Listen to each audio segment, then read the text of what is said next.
Hey there, friends and strangers on the internet. I think I've made a discovery regarding the paranormal activity that's been happening at Evangeline's house.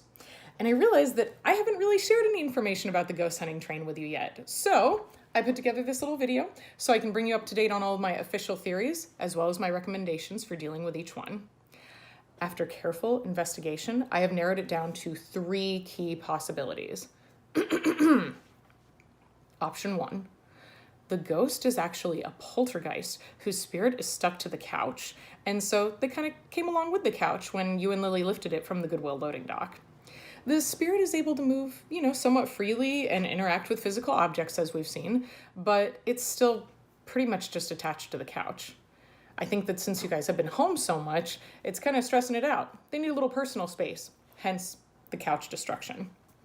If this is the case, I would suggest creating a seal around the couch so that you can contain the spirit. But in the interest of keeping friendly relations, maybe put out a bowl of M&Ms, help that restless spirit out. I know that candy always makes me feel better, right? It's good for any situation. Option 2, the ghost is actually just Lily. I admit that I'm having a hard time finding a reason why she would do this, outside of boredom, I guess, but it's the only explanation that I could think of that would, explain why Evie's trap failed. Of course, if this is the case, this means war. My recommendations for this situation have been redacted for security purposes, just in case Lily somehow watches this channel. That's all I'm going to say about that for now. Option 3 is my least favorite, but some of the haunting evidence did kind of remind me of the story that my aunt told me about the time that her house was infested with opossums. She said it's less likely to happen in the city, but did describe some of the same, nightly scratching and light property damage that you've been experiencing. Again, I know you live in the city, so maybe it's just like a super cute squirrel or something innocuous like that.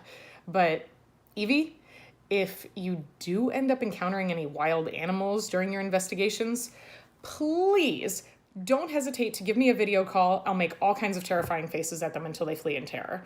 Rawr! Yeah, freaky, right?